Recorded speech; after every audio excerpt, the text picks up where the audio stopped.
हाँ भाई, very very very good morning. जल्दी से एक मैराथन क्लासेस चालू कर लेते हैं कंपनी लॉ की। पहले छोटे छोटे चैप्टर से चालू करेंगे, फिर मिड में ब्रेक लेने के बाद कोई बड़े चैप्टर्स भी करेंगे। तो अभी स्टार्ट करते हैं अपन डिविडेंड से। एक बार सामने ध्यान लगाओ, जो जो पूछता था जल्दी जल्दी बताते जाओ कितना किसको क्या क्या याद आ रहा है। एक बेसिक सी बात कर लेते हैं। अगर बात करें डिविडेंड की, एक आम आदमी डिविडेंड के बारे में क्या जानता है? ये वो चीज है जो हम शेयर होल्डर को रिटर्न में देते हैं। आप हमारे यहाँ पैसा लगाओ, पैसा लगाने के चलते जो मैं आपको रिटर्न में दे रहा हूँ ना, इक्विटी या प्रेफरेंस के चलते, इसे हमने नाम दे दिया डिविडेंड। अब जल्दी से बेसिक बेसिक दो तीन बातें। डिविडेंड मिलता है दो शेयर्स पे, या तो इक्विटी पे या प्रेफरेंस पे। किसका फिक्स होता है? इनका फिक्स्ड है। अब मेरी बात सुनना ध्यान से, ये फिक्स है, इनको मिलेगा ही मिलेगा? नहीं। अच्छा, कंपल्शन है हमारा देना कि इक्विटी वालों को मुझे डिविडेंड देना ही देना है? क्या ये मेरा कंपल्शन है क्या? नहीं, मेरा कंपल्शन नहीं है, लेकिन यहाँ पे हाँ है। अच्छा, अगर प्रेफरेंस शेयर होल्डर को 3 साल या कितना, 1 साल, अच्छा 2 साल, 2 साल लगातार अगर हमने प्रेफरेंस डिविडेंड नहीं दिया और वो अरियर में रह गया, उन्हें क्या मिलेगा? अच्छा मेरी बात सुनना, मेरी बात सुनना, उन्हें मिलेगा वोटिंग राइट। सुनना पूरी बात, हड़बड़ा के जवाब मत दो जल्दी जल्दी। उन्हें मिलेगा वोटिंग राइट। उसी केस में मिलेगा ना जो टॉपिक प्रेफरेंस शेयर से कनेक्टेड है, या सब केसेस में मिलेगा? बात समझ में आ रही है? बल्कि आप ये मान लो they are just like a normal equity. ये कब होगा? जब प्रेफरेंस शेयर होल्डर को 2 साल डिविडेंड नहीं मिला। आप तो मान लो जैसे कि अब वो इक्विटी है, उनको वोटिंग राइट मिलेगा।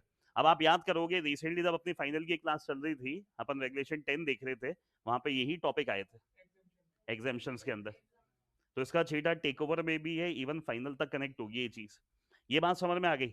एक और केस था, अगर याद हो, हमने जीएम बुलाई और जीएम में कोई ऐसा डिसीजन ले रहे हैं जिससे जिससे प्रेफरेंस शेयर होल्डर पे कोई फर्क नहीं पड़ रहा, तो उन्हें वोटिंग राइट मिलेगा नहीं मिलेगा? आपने लाइन नहीं सुनी होगी ध्यान से। क्या बोला मैंने? उन पे कोई इम्पैक्ट ही नहीं आ रहा। अगर इम्पैक्ट ही नहीं आ रहा तो वोटिंग मिलेगी क्या? नहीं मिलेगी। लेकिन जीएम में अगर कोई ऐसा डिसीजन हम लोग ले रहे हैं जिससे प्रेफरेंस शेयर होल्डर का कोई राइट अफेक्ट होगा, बात समझ में आ रही? इस केस में केवल उसी केस में मिलेगा जिस केस में राइट अफेक्ट हुआ है। मतलब आप मान लो 2 साल वाला केस है डिविडेंड वाला, जब तो आपको इन ऑल रेजोल्यूशन वोटिंग मिलती है। अच्छा, एक बेसिक सी दूसरी बात, इसका दूसरा नाम क्या था? डिविजिबल या डिस्ट्रीब्यूटेबल प्रॉफिट। और ये तो आप जानते हैं ना, प्रॉफिट बिफोर टैक्स होता है। अच्छा ओके, ये प्रॉफिट आफ्टर टैक्स होता है। तो मेरे हिसाब से डेट सबसे बढ़िया सोर्स होता है या इक्विटी? अगर डेट होता है तो क्या कंपनी ज्यादातर प्रेफरेंस शेयर इशू करने के फेवर में है या नहीं? इसका रीजन क्या है? जब मुझे कोई फिक्स ऑब्लिगेशन साली माथे लेनी है मेरे, तो सदा डेट लूंगा ना, ब्याज भी दूंगा, पीएनएल में डेबिट भी होगा, और जब डेबिट होगा तो टैक्स का बेनिफिट मिलेगा। सर टैक्स का बेनिफिट मिलेगा मतलब, जब बेटा जब वो पीएनएल में डेबिट हो गया तो जितना अमाउंट इंटरेस्ट के नाम से डेबिट करा है उसके ऊपर टैक्स बच गया आपका। ये सब मैंने रेगुलर क्लास में आपको इसी तरीके से समझाया था पहले। अच्छा, ये तो याद होगा आपको, अच्छे से याद होगा ये। डिविडेंड को रिकमेंड कौन करता है? Board of director. और फाइनल कहाँ होता है? शेयर होल्डर के द्वारा। कहाँ पे? अब एक बेसिक से दो तीन बातें। बीओडी ने रिकमेंड करा है डिविडेंड 10%। क्या इसको कम करके 8 किया जा सकता है? आ, अबे तुम बैठे हो यहाँ पे, सुन लो मेरी पूरी बात पहले। ऐसे ही कोई हलवा नहीं है, तुम सोचते जाओ, अगर मैं बताता जाऊँ, पीछे जाओ है जाके पीछे जाओ। ऐसा कुछ भी नहीं होगा। आप बैठे हो और जल्दी जल्दी वो चीजें है। आप सुनो पूरी बात को ध्यान से। मैंने कहा रिकमेंड हुआ है 10, क्या शेयर होल्डर घटा के 8 कर सकते हैं या नहीं? क्या कैंसिल कर सकते हैं? हमें लेना ही नहीं इस बार। लेकिन क्या इसे बढ़ा सकते हैं क्या? बात समझ में आ रही है? तो आप ये कह रहे हो जो रिकमेंडेड डिविडेंड होता है प्रैक्टिकली ये प्रपोज डिविडेंड होता है। और प्रपोज डिविडेंड आपकी ऑब्लिगेशन हो जाती है डिविडेंड देना। प्रपोज आपकी ऑब्लिगेशन नहीं है। आपकी ऑब्लिगेशन है जब वो कहां डिक्लेयर हो जाता है? एजीएम। अब आपसे कोई लॉजिक पूछे, वैसे मैं ज्यादा नहीं बताऊंगा वरना आप बहुत लॉजिकल हो, आप एग्जाम में ये लिखते हो। क्यों हम इसको बढ़ा नहीं सकते? इसका रीजन क्या है? क्योंकि ये ऐसा इवेंट है जो जो बैलेंस शीट डेट के बाद आता है। 31/3 को बैलेंस शीट क्लोज हो गई, एजीएम तो उसके बाद होगी। और जब एजीएम उसके बाद होगी तो आप इसको चेंज कैसे करोगे? कम करना तो अलाउड है, क्योंकि पीएनएल में रह गया वो पैसा, प्रपोज डिविडेंड खाते में रह गया पैसा। अगर बढ़ा दिया तो आपको P&L खाता सब कुछ वापस से ओपन करना पड़ेगा। वो जो भी है, ये चीज समझ में आ गई। अब ये जब चीजें आपने इतनी करी है, इसमें आपने बेसिक्स ऑफ डिविडेंड समझ लिया, डिविडेंड इंटरेस्ट में डिफरेंस क्या आता है ये देख लिया, आपने ये चीज जान ली कि फाइनल डिविडेंड क्या होता है, फाइनल से पहले होता है प्रपोज, प्रपोज क्या होता है, फाइनल कहाँ फाइनल होता है, एजीएम में। आपकी लाइबिलिटी केवल जब बनता है जब वो कहाँ फाइनल होता है, एजीएम में। एक चीज और याद होगी आपको, एक मिनट, हाँ, तो ये बात आपको याद होनी चाहिए जैसे अगर प्रपोज डिविडेंड है और लाइबिलिटी साइड आप शो कर रहे हो, सुनना मेरी पहले पूरी बात, आंसर मत देना जब तक पूछो नहीं। प्रपोज डिविडेंड आपने लाइबिलिटी साइड शो करा, क्या ये आपकी लाइबिलिटी है to pay dividend? Liability side of balance sheet एक खाता खोला प्रपोज डिविडेंड के नाम से, क्या आपकी ये लाइबिलिटी बन गई कि आपको डिविडेंड देना ही देना है? या लाइबिलिटी जब बनेगी, लाइबिलिटी जब बनेगी जब ये क्या होगा, फाइनलाइज होगा कहाँ पे, एजीएम में, नॉट अ लाइबिलिटी। ये याद आ गई। और ये सारी बातें ना तो आपको फाइल में मिलेगी ना आपके कंपाइलर में, ये जगह जगह की किताबों में, सीए सीए में सब जगह लिखा है और एग्जाम में क्वेश्चन आए हुए हैं यहाँ पे। ये याद आ गई बात अब जल्दी से एक बात बताओ, एक साल में प्रपोज डिविडेंड कितनी बार रिकमेंड हो सकता है, एक बार या दो बार? ऐसे नहीं लेके चलूंगा तुम्हारे साथ जैसे पूरी दुनिया नहीं करवा रही, किताब खोला और खटाखट खटाखट बोलते गए और टाइम पास हो गया तुम्हारा। तुम यहाँ बैठोगे ना कि जितने भी घंटे, तुम्हें अपना दिमाग चालू रखना पड़ेगा, और ये बहुत बढ़िया तरीके से काम होगा, आपका दिमाग चलवाऊंगा, क्योंकि नहीं तो किताब दिखा के करवाने में मेरा टाइम बच जाएगा। अब किताब ओपन नहीं है, आपसे सवाल पूछता जाऊंगा, अब आप याद करो, आप यही तो रिकॉल है आपका। अब आपको क्या लग रहा है मैराथन में मैं लाइन बाय लाइन पूरा पूरा पढ़ूंगा आपके लिए यहाँ बैठ के? मैं हर कंसेप्ट यहाँ ले रहा हूँ आपका, और आज मैं करवा दूंगा, आप जाके इसको रीड कर लो, बल्कि आप अपना दिमाग चलाओ कि आपको मौके पे याद कितना आ रहा है। प्रपोज डिविडेंड लाइबिलिटी साइड दिखाई, वो लाइबिलिटी नहीं है, तो एक साल में डिविडेंड कितनी बार प्रपोज हो सकता है, एक बार या दो बार? सर कितनी भी बार हो सकता है, एक बार। अब आपका देखो ये प्रॉब्लम क्या है, मैंने कहा प्रपोज डिविडेंड एक साल में कितनी बार प्रपोज हो सकता है, एक बार या दो बार, तो आपको यही लगता है कि एक या दो इनमें से आंसर होगा। अगर क्लासेस अटेंड करिए तो मैंने आपको वेदांता के एग्जांपल लिया था, वेदांता ने तीन तीन चार चार बार प्रपोज डिविडेंड दिया था, शायद फाइनेंशियल ईयर 22-23 में, तीन तीन चार चार बार, और वो भी तकरीबन तकरीबन स्टॉक प्राइस का आधे से ज्यादा अमाउंट तो वो डिविडेंड के रूप में दे चुके थे। तो प्रपोज ऑलमोस्ट वही मान रहा हूं मैं बात। अच्छा, अब एक बेसिक सी और बात जल्दी से याद करके बताओ, इंटरिम डिविडेंड को अगर रिकमेंड कौन कर रहा है, पीछे चले जा, इंटरिम डिविडेंड को अगर रिकमेंड बीओडी कर रहा है तो अच्छा अच्छा अच्छा अच्छा, इंटरिम डिविडेंड को डिक्लेयर बीओडी करता है, इंटरिम डिविडेंड को डिक्लेयर बीओडी करता है। अब मेरे को एक और बात याद करो जल्दी से, dividend once declared becomes a liability to pay dividend. एक बार मैंने डिविडेंड डिक्लेयर करा, अब ये मेरी लायबिलिटी है टू पे डिविडेंड, क्या इसे रिवोक किया जा सकता है क्या? हाँ या ना, हाँ या ना, हाँ, dividend once declared becomes a liability to pay dividend, क्या एक बार डिविडेंड डिक्लेयर करे बाद उसे रिवोक किया जा सकता है क्या? क्या क्या आपका आंसर अलग अलग हो सकता है इंटरिम और फाइनल के हिसाब से? क्या फाइनल डिविडेंड रिवोक हो सकता है क्या? इंटरिम की अगर बात करूं, जनरली हो सकता है, क्योंकि उसे डिक्लेयर ही बीओडी कर रहा है, शेयर होल्डर को रेजोल्यूशन पास करना पड़ेगा, अगर वो फेवर में हुए तो इंटरिम को वो कैंसिल कर सकते हैं, कंपल्शन नहीं है वहां पे भी, कंपल्शन नहीं है वहां पे भी, क्योंकि जनरल कंसेप्ट ये कहता है dividend once declared it becomes a liability to pay dividend, वो दूसरी चीज है। अच्छा, ये सब होगा।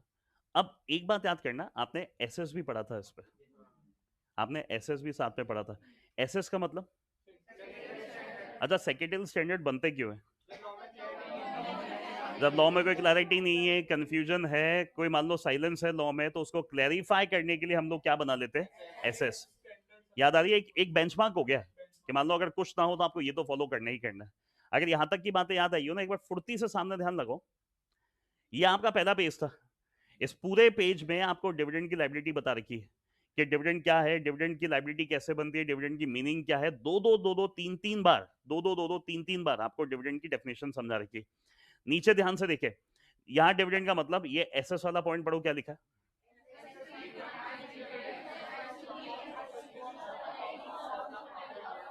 जनरली प्रॉफिट में से एक्सेप्शनली आप इवन कहां से दे सकते हो? Free reserve. अब एक बात याद करो जल्दी से, सोर्सेज ऑफ डिविडेंड क्या क्या थे?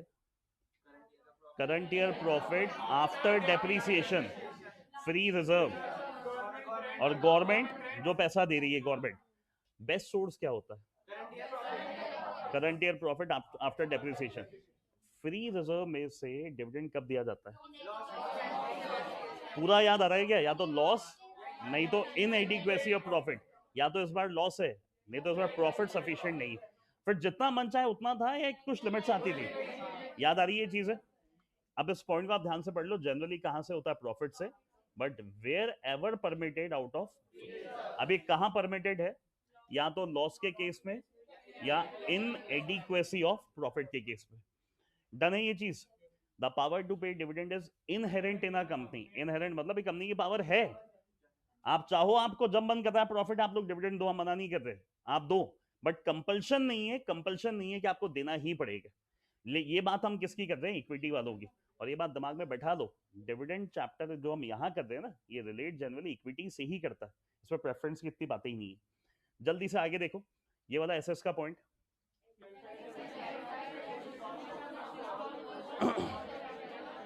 ये डिस्काउंट कूपन दे सकते हो क्या? अब ये बात है बेटा एसएस में लिखी हुई है, तो आप मान के चलना एसएस में लिखी है, इसका मतलब क्या है? लॉ में नहीं था। तो लॉ ने इस बात को, एसएस ने इस बात को क्लैरिफाई कर लिया कि अगर आप डिस्काउंट कूपन दे रहे हो ना शेयर होल्डर को, इसको डिविडेंड नहीं माना जाएगा। कोई डीम डिविडेंड या ऐसा डिविडेंड जैसा कंसेप्ट नहीं होता। इंटरेस्ट और डिविडेंड का बेसिक सा डिफरेंस आ रहा है। एक कॉमन सेंस की बात, कंपनी कब डिविडेंड डिक्लेयर नहीं करेगी? जब आपके जो फिक्स्ड ऑब्लिगेशंस है ना, वो आपसे चुकाई नहीं जा रही, और आप मीनवाइल बात कर रहे हो आपको क्या पे करना है? डिविडेंड। अब फिक्स्ड ऑब्लिगेशन में नाम डिबेंचर, प्रेफरेंस शेयर, डिविडेंड और टर्म लोन।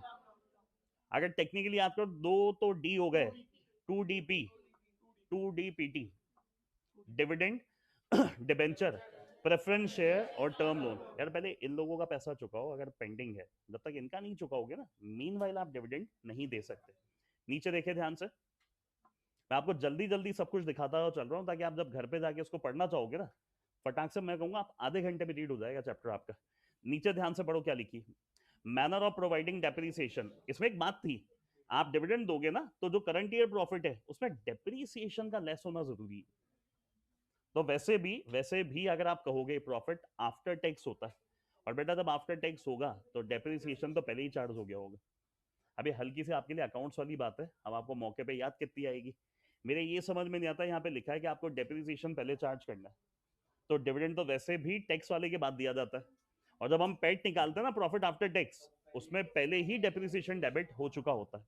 आगे देखें ध्यान से, इंटरम डिविडेंड, जिस भी साल साल के दौरान अगर आपको लग रहा है ना इसमें एक्सेप्शनल प्रॉफिट अर्न हुए हैं, आपका मन करता है ना आप लोग इंटरम डिविडेंड डिक्लेयर कर लो। एक्सेप्शनल प्रॉफिट अगर अर्न हुए तो इंटरम डिविडेंड। तो इससे एक बात याद करना, अगर हम लॉस में हैं, लॉस में इंटरम डिविडेंड दे सकते हैं या नहीं? लेकिन वहां तो लिखा है ना इन एक्सेप्शनल केसेस आप। अच्छा अच्छा, एक मिनट, एक बात याद आ रही होगी, लॉ में तो लिखा हुआ है, फिर जब आपने एसएस पढ़ा, एसएस ने मना करा, क्या मना करा? कि लॉस के केस में इंटरिम डिविडेंड नहीं देना। अगर जनरली अपन केवल लॉ को पकड़ के चले ना, लॉ तो कह रहा है इंटरिम डिविडेंड आप लॉस में भी दे दो, बट एसएस ने इस बात को क्लैरिफाई करा कि इंटरिम डिविडेंड यार हम देते ही कब है? जब एक्सेप्शनल प्रॉफिट है, प्रॉफिट है ही नहीं, और अगर कंपनी लॉस में है, लॉस के केस में इंटरिम डिविडेंड देना वैसे भी जस्टिफाइड नहीं था।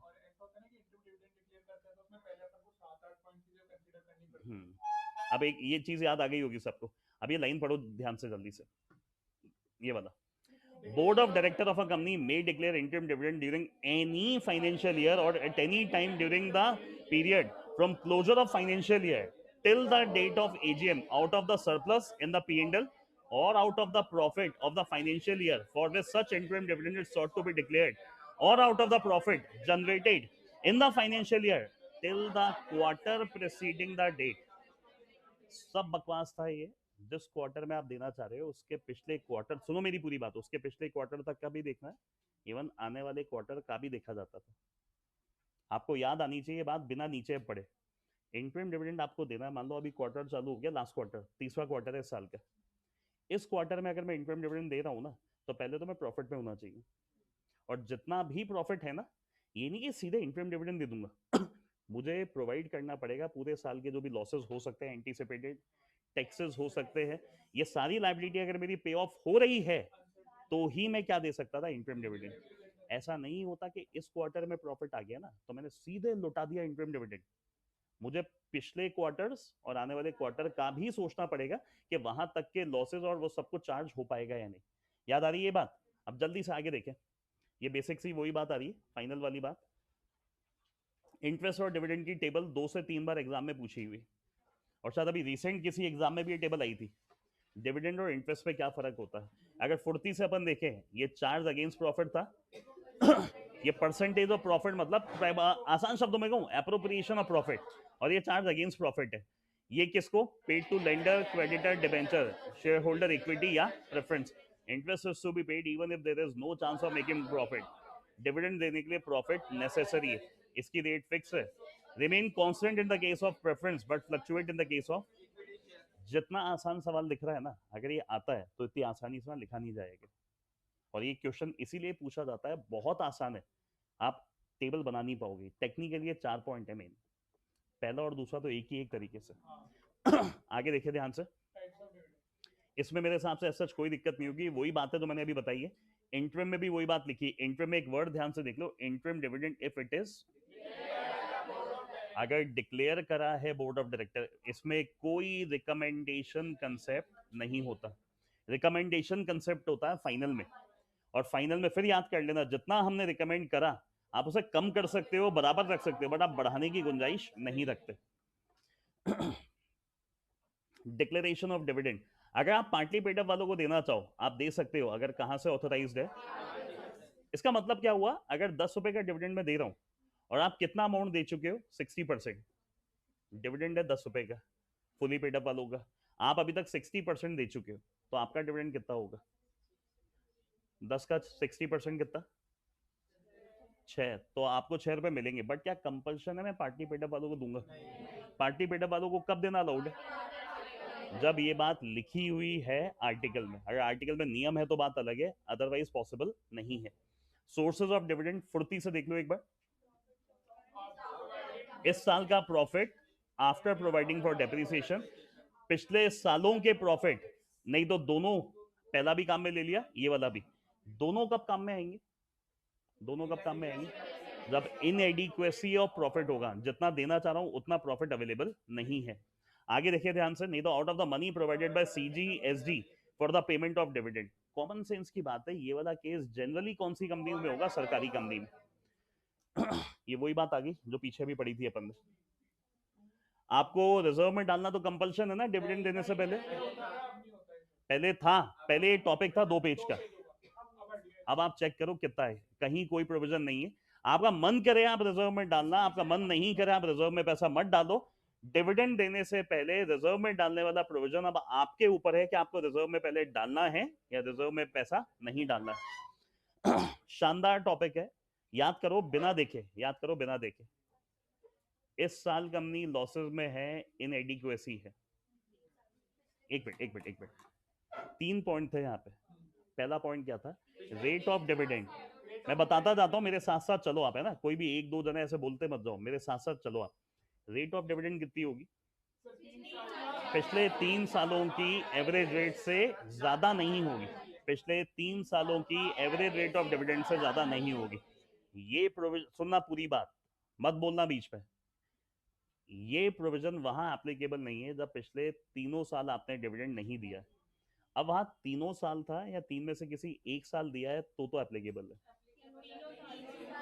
ये याद होनी चाहिए बात, पिछले 3 साल अगर डिविडेंड नहीं दिया है ना तो ये प्रोविजन एप्लीकेबल नहीं है।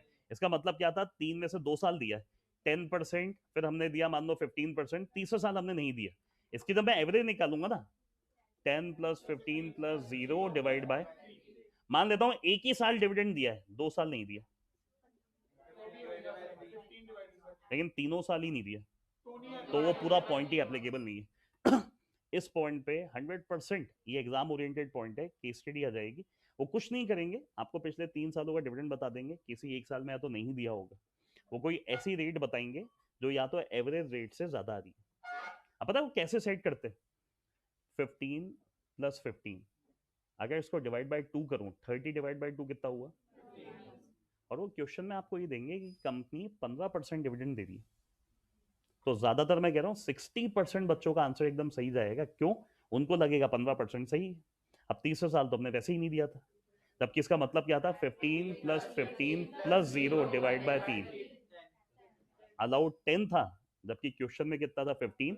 जिन्होंने प्रोविजन नहीं पढ़ा ना ध्यान से, उनके हिसाब से 15 सही, और जो पढ़ के गए उनको पता चल गया 15 गलत था। अब आप ये समझो केस स्टडी बनती कैसे। उनको पता है कि बच्चा इस पॉइंट को पढ़ने में गलती यही करेगा, 15 + 15 डिवाइड बाई 2। रेगुलर क्लास भी आप याद कर लो, जब ये पूछा था ना आपसे, यही कितने ही जनों ने कहा था 15 + 15 divide by 2।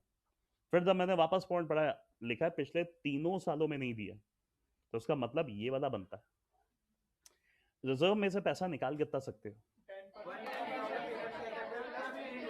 10% of paid up share capital plus free reserve. Reserve में रहना कितना चाहिए? 15% of paid up share capital. अब गलती मत करना, रिजर्व में से जो पैसा निकाला, इसका पहला यूज क्या होगा? करंट ईयर वाले, प्रीवियस ईयर वाले? जो करंट ईयर में लॉसेस है ना, पहले उनको सेट ऑफ कर लो, उसके बाद जो पैसा बचे ना, वो डिविडेंड के लिए काम में ले लो। क्वेश्चन में वो आपको दो बातें देंगे, दो बातें, आपको प्रीवियस ईयर लॉसेस भी दे देंगे और आपको करंट ईयर भी दे देंगे। रिजर्व के केस में जब आप रिजर्व काम में ले रहे हो, तो आपको सबसे पहले करंट ईयर वाले लेस कर दे। इसका उल्टा चलो, अब आप, हम रिजर्व काम में नहीं ले रहे, हम डिविडेंड वैसे ही डिक्लेयर करते हैं, तो वहां पे ये कहा जाता है इस साल आप डिविडेंड डिक्लेयर करो तो पहले अश्योर कर लो कि previous year losses unabsorbed depreciation, क्या वो राइट ऑफ हुआ या नहीं हुआ। याद आ रही है ये बात? फिर से सुन लो मेरी बात। अगर बात कर रहा हूँ रिजर्व में से देने की, नहीं तो जो जनरल केस है, रिजर्व में से जब देते हैं ना, तो जनरली करंट ईयर लॉसेस पहले राइट ऑफ होते हैं, और जनरली जब हम डिविडेंड देते हैं तो सबसे पहले previous year losses plus unabsorbed depreciation. Unabsorbed depreciation मतलब वो डेप्रिसिएशन जो पिछले साल चार्ज नहीं हो पाया था, उसे पहले लेस कर लो। डन है? ये फर्क है, और यही गलती करोगे आप एग्जाम में। अभी ध्यान से सुना होगा, जाके पढ़ोगे याद हो जाएगी, और लॉजिकल भी है। रिजर्व से पैसा निकाल रहे हो, साले इस साल का तो दिखा रहे हो लॉस है, कह रहे रिजर्व में से हम डिविडेंड देंगे, हमने कहा चलो तुम दो, पहले रिजर्व में से 10 टका निकाल लिया पैसा, निकालने बाद पहले एक काम करो, इस साल के लॉसेस को सेटल कर लो। क्या पता पिछले साल के भी लॉसेस हो, इस साल के भी, ये तो अक्यूमुलेट होते जाएंगे, तो इससे अच्छा पहले इस साल के लॉसेस को सेट ऑफ कर लो, जो बैलेंस बचे ना उतना डिविडेंड आप दे देना। अच्छा, सेबी की अगर बात करें, सेबी में डिविडेंड परसेंटेज के रूप में बताया जाता है पर शेयर। अब ये जनरली हम लोग इतना नहीं जानते होंगे, एक ग्रुप वाले, ये वन लाइनर वहां बन सकता है न्यूज सिलेबस पे। As per SEBI regulation, dividend आप कैसे बताओगे? पर शेयर बताया जाता है, और ये सेबी का कंसेप्ट है। कंपनी लॉ में आप परसेंटेज बता दो, हमें दिक्कत, हाँ हाँ है लिखा हुआ, पेज मत बता कहाँ पे, आगे आओ। और यही बेटा सेम अब इसमें लिखा हुआ है, अब आप रीड कर सकते हो, आपको दिक्कत नहीं आएगी इसमें। डिविडेंड डिक्लेयर फ्री ये हो जाएगा। रीवैल्यूएशन रिजर्व काम में ले सकते हो? क्यों?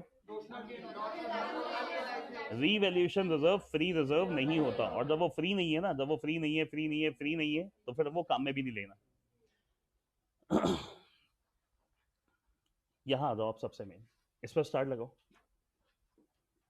बहुत टाइम से इसके ऊपर कोई क्वेश्चन नहीं आया, ये टॉपिक मेरे साथ एक बार वापस पढ़ लो। इसमें पहले लॉ वाला भी इंटरम डिविडेंड है, फिर एसएस के हिसाब से भी आएगा, ध्यान से देखते हुए चलो।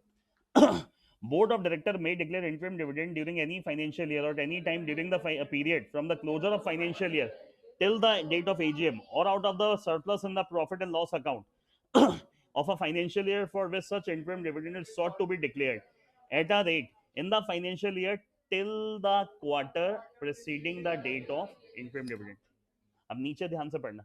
In case the company has incurred losses up to the current financial year, up to the end of the quarter immediately preceding the date of interim dividend, such interim dividend shall not be declared at a rate, जो भी लिखा है क्या ये काम का है? नहीं है। ये पता है क्या करें, अगर आप लॉसेस में हो ना, तो भी आप लोग इंटरम डिविडेंड दे सकते हैं, तो जनरली अलाउड नहीं है। एसएस ने कुछ क्लैरिफाई करा, अब ये बॉक्स काम का है। एसएस ने क्लैरिफाई करा, while declaring interim dividend provides, while declaring the interim dividend the board shall consider the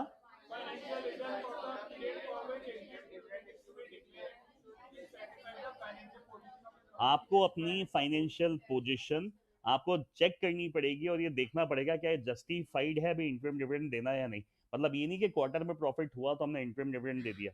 देने से पहले ये बातें ध्यान में रखो। The financial result shall take into account पहला उस क्वार्टर तक का नहीं, पूरे साल का।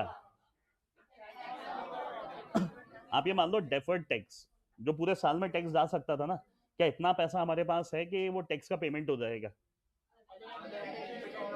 Dividend that would be required to be paid at the rate, equity वालों को देने की बात कर रहे हो, पहले ये चेक कर लो प्रेफरेंस वालों के जितना डिविडेंड है या नहीं। द लॉसेज इंकर्ड, ध्यान से सुनना, ध्यान से सुनना, the losses incurred if any during the current financial up to the end of the quarter immediately preceding the date of declaration. मेरी बात सुनो अब ध्यान से। 2/12/2023 ये इंटरिम डिविडेंड की डेट है। इस पॉइंट के हिसाब से बताओ क्या करना है। The losses incurred, if any, during the current financial year up to the end of the quarter immediately preceding. Preceding quarter कौन सा था? 30/9/2023, मतलब जो सेकेंड क्वार्टर एंड हुआ था ना, वहां तक अगर आप लॉस में हो, आप ये चेक करो पहले वो लॉसेस सेटल हो रहे हैं क्या। बात समझ में आ रही है? हमने डिविडेंड कौन से क्वार्टर में दिया? तो हम गए थर्ड क्वार्टर से पहले जो क्वार्टर अभी कंप्लीट हुआ सेकंड। अगर वहां तक आप लॉसेस में हो, अगर हो, पहले ये देखो इतना पैसा है क्या कि वो सेटल हो रहा है अभी। क्योंकि आपको केवल क्वार्टर का प्रॉफिट नहीं देखना जिस क्वार्टर में आप दे रहे हो, उस क्वार्टर से पहले भी अगर आप लॉस में हो ना, पहले ये देखो क्या वो सेटल हो रहा है नहीं हो रहा। नीचे ध्यान से पढ़ो। Further in case of clause E the interim dividend shall not be declared at a rate higher than the जो भी था। Further SS3 provide interim dividend shall be declared at a meeting of board and in the event of loss or inadequacy of profit during a financial year। Done है ये बात? जिस quarter में दे रहे हो उससे पिछले क्वार्टर तक के लॉसेस देख लिए, ऊपर अगर वो पॉइंट्स याद हो तो आगे पूरे सालों तक के भी लॉसेस देख लिए। तो उसका क्रक्स ये बना कि जिस साल अगर आपको लग रहा है आप लॉसेस में हो, उस साल आप रिजर्व में से डिविडेंड नहीं दे सकते। इन शॉर्ट, इंटरिम डिविडेंड केवल जब दिया जाएगा जब कंपनी प्रॉफिटेबल है और जस्टिफाइड है देना। क्या आप जितना दे रहे हो ना, ABCDE, ये सारे पॉइंट पहले कंप्लाई हो रहे हैं, उसके बाद अगर बचेगा तो आप दे रहे हो।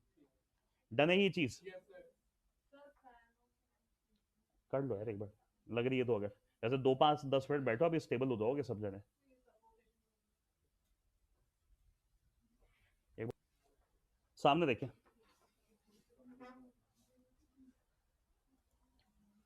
ये सब सिंपल है, ये सब वही। अब एक प्रोसीजर था डिविडेंड देने का, आंखें बंद करके ठंडे दिमाग से याद करो क्या था। वो ही फाइनल का था, वो ही इंटरिम का था। डिविडेंड डिक्लेयर करा, कितने दिनों में पैसा कहाँ जाना था? 5 दिनों में पैसा पहले कहाँ जाएगा? स्केड्यूल्ड कमर्शियल बैंक में जाएगा, स्केड्यूल्ड कमर्शियल बैंक में जाएगा डिविडेंड डिक्लेयर होने के 5 डेज में। उसके बाद 30 दिन में पे हो जाना चाहिए। एक मिनट, एक मिनट, 30 दिन में पे हो जाना चाहिए। वो 30 दिन डिक्लेरेशन से थे या 5 दिन के बाद 30 थे? अब आपको याद होना चाहिए 5 और प्लस 25 ये मिला के 30 था। एक कॉमन गलती बच्चे ये करते हैं, 5 के बाद 30, तो वापस से याद करो। डिक्लेयर होने के 5 डेज में separate bank account schedule commercial bank, declare होने से ही 30 दिन में उसे हमें पे करना है। अब पे हो गया जब तो ठीक, नहीं तो जो भी अनपेड डिविडेंड रहा अगले 7 दिनों में कहां डालना है? अनपेड डिविडेंड अकाउंट में। अनपेड डिविडेंड अकाउंट में डालने के 90 दिनों में इसकी डिटेल आपको वेबसाइट वेबसाइट सब जगह डालनी पड़ेगी। बात समझ में? वेबसाइट सब जगह आपको डालना पड़ेगा। अनपेड में गया, अनपेड में रहेगा 7 सालों तक। 7 सालों तक लेने आ जाओ। अगर लेने नहीं आए तो पैसा कहां चला जाएगा? IPF। और ये आपको याद होगा यार, IPF में गया तो फिर रिकवर नहीं हो सकता। अरे ये तो आपको याद होगा, IPF में गया तो डिविडेंड रिकवर नहीं हो सकता। हो सकता है, हो सकता है। आपने यूटिलाइजेशन ऑफ IPF पढ़ा है तो उसमें लिखा हुआ है अनपेड डिविडेंड को आप वहां से रिकवर कर सकते हो। अब जल्दी से एक बात ये बताओ, डिविडेंड डिक्लेयर हुआ, पे नहीं हो पाया, लाइबिलिटी किसके ऊपर आती है? लाइबिलिटी किस पे आती है? डायरेक्टर्स पे आती थी या डिफॉल्टिंग डायरेक्टर पे?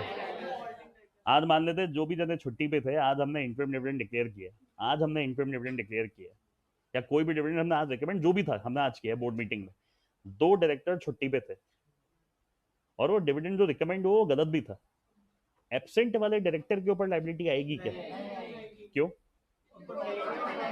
वो ऐसे डायरेक्टर नहीं है जिनको पता था क्या हो रहा है, और ये एग्जाम में क्वेश्चन पूछा हुआ भी, एग्जाम का ही क्वेश्चन था। पूछ क्या ये चीज याद आ गई होगी। डिविडेंड देना किसको है? रजिस्टर्ड शेयर होल्डर को। रजिस्टर्ड शेयर होल्डर कौन है ये पता कैसे लगता है? चलो एक एक एक एक बेसिक सवाल, एक बेसिक सवाल, एक साल में बुक्स कितने दिनों के लिए बंद हो सकती है? जब रिकॉर्ड डेट निकलती है ना, एक साल में मैक्सिमम, अगर याद ना हो ना लिख लेना ये बात, ईयर में 45,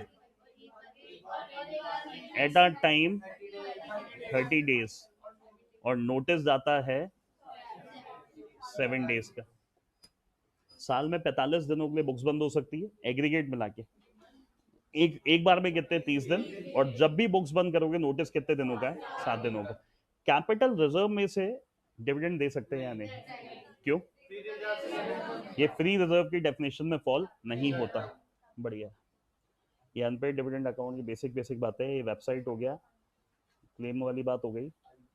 आईपीएफ आप पढ़ सकते हो, उसमें बेसिक बेसिक बता रखा है कितना पैसा डलता है और कैसे निकलता है। अब आ जाओ एक दो मेन बातों पे। ये रहा अबेयंस, मतलब भैया देख तेरा मेरा कलेश ये समझ में नहीं आ रहा कि रजिस्टर्ड होल्डर कौन है, तो डिविडेंड देना किसको है? किसी को भी मत दो आप, डिविडेंड को अबेयंस में रख दो। अबेयंस में रख दो मतलब आप उस डिविडेंड को पेंडिंग कर दो। पेंडिंग करने का मतलब जब तक नहीं दूंगा, जब तक ये चीज सेटल नहीं हो जाती, जब तक ये सेटल नहीं हो जाती। अच्छा, अगर एक जना पीछे हटने को तैयार है, ट्रांसफरर कह रहा है कि हाँ आप ये डिविडेंड ट्रांसफरी को दे दो, तो अबेयंस में रखना है क्या? नहीं। लेकिन मैं कह रहा हूं अगर डिस्प्यूट चालू है ना, तो केवल डिविडेंड नहीं, राइट इशू, बोनस इशू, जो भी उस दौरान आए होंगे ना, सारी ही चीजें अबेयंस में रहेगी। डन है ये चीज? डिविडेंड पे नहीं हुआ, पनिश करना है डिफॉल्टिंग डायरेक्टर को, तो करूंगा ही करूंगा। कंपनी के ऊपर पेनल्टी, इंटरेस्ट सब कुछ लगेगा ही लगेगा। बिना नीचे देखे याद करो वो केसेस जहां पे कंपनी पेनलाइज नहीं होगी। पहला था ऑपरेशन ऑफ लॉ, लॉ की वजह से हमने नहीं दिया। आपसे लेना था, आपको देना था, हमने नेट ऑफ कर दिया। अब मेरी एक बात ध्यान से सुनो, इस पे केस स्टडी आई हुई भी है। आपने कोई डायरेक्शन दिया था डिविडेंड देने के लिए, हमने कहा ठीक है हम दे देंगे, बट हमने चेक करा हम नहीं दे पाए, और हमने ये बात आपको कम्युनिकेट भी करी है। और जब कम्युनिकेट भी करिए तो हम डिफॉल्ट पे नहीं, हम डिफॉल्ट पे कब होते हैं? जब आपने कहा, हमने हाँ कहा, और बाद में आपको कम्युनिकेट नहीं करा। कम्युनिकेट करके अगर फिर डिले हो गया ना डिविडेंड, इसमें हमारी कोई लाइबिलिटी नहीं। नहीं तो कोई डॉक्यूमेंट जमा करवाना था, वो आप जमा नहीं करवा पाए। प्रैक्टिकली आज के टाइम में डिविडेंड फेलियर की चांसेस निल बटा निल है। डीमेट खाते में जाता है। इवन आपको पता हो, अब प्राइवेट कंपनीज को भी ऑर्डर मिल गया है कि उनको भी इस साल या आने वाले साल तक अपने सारे शेयर डीमेट फॉर्म में करने, और जैसे ही डीमेट अकाउंट खुलता है उसके साथ एक बैंक खाता कनेक्ट हो गया, तो आपके खाते में जो भी शेयर्स है, उन पे जो भी डिविडेंड है, वो ऑटोमेटिकली उसी बैंक खाते में आ जाएंगे। पहले क्या होता था, डिविडेंड के कूपन मिलते थे, आपको जाना पड़ता था, पैसा लाना पड़ता था। अब जाना लाना कुछ नहीं है, सीधे आपके बैंक खाते में आता है। अगर किसी के खाते में आया हो कभी डिविडेंड, कुछ नहीं करना होता, जिस दिन वहां से डिक्लेयर होता है डिपॉजिट भी एक बटन दबाता है हार्डली, और जिस जिसके डीमेट में जितने जितने शेयर है अकॉर्डिंगली डिविडेंड आपके खाते में आ जाता है। डन है यहां तक? ये टॉपिक बहुत बार पूछा हुआ है एग्जाम में, कम से कम 3 से 5 बार ये टॉपिक आया हुआ है, पनिशमेंट वाला। इनमें से कोई सिचुएशन बना के दे देंगे डायरेक्शन वाला, ये 3 नंबर में केस स्टडी दे देंगे। जस्ट आपको पहचानना है कि कंपनी पे लाइबिलिटी है या नहीं है। ये वाली बात ध्यान से पढ़ो, निधि कंपनी की। डिविडेंड दिया, मेंबर को दिया, कितना है? It shall be a sufficient compliance of the provisions of declaration is announced in the local language and in one local newspaper wide circulation, अगर 100 रुपए या उससे कम है। याद आई ये बात?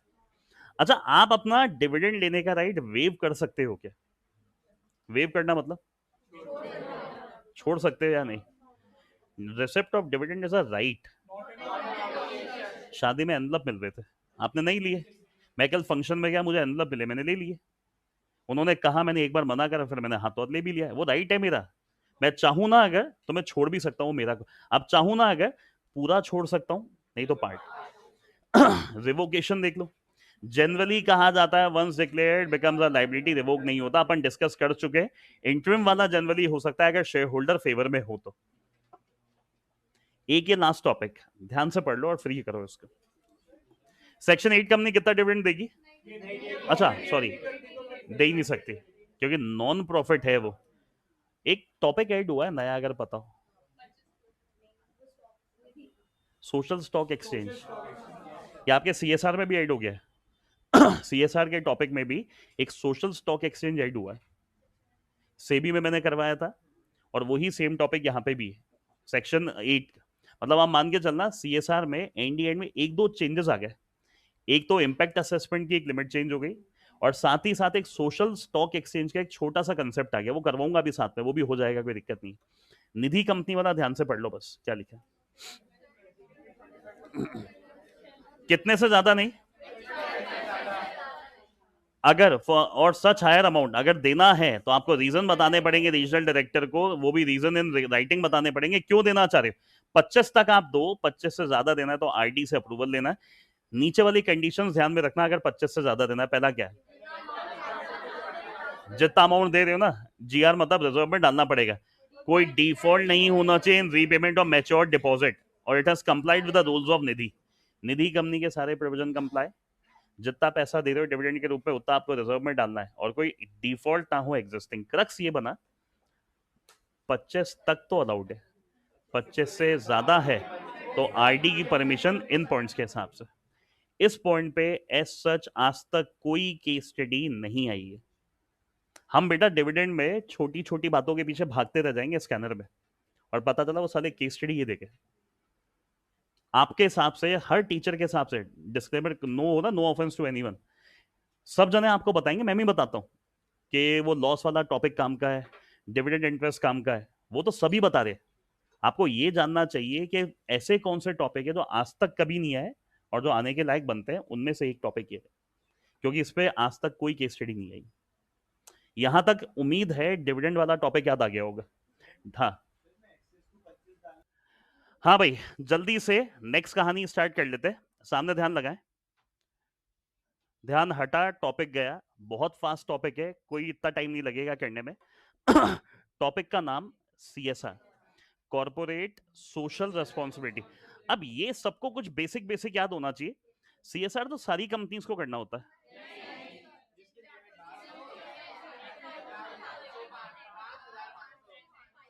मैं जस्ट पता क्या कर रहा हूं, आप लोग बोलो, मैं आपके एक्सप्रेशन देख रहा हूं, आप में से किसको कुछ याद आ रहा है।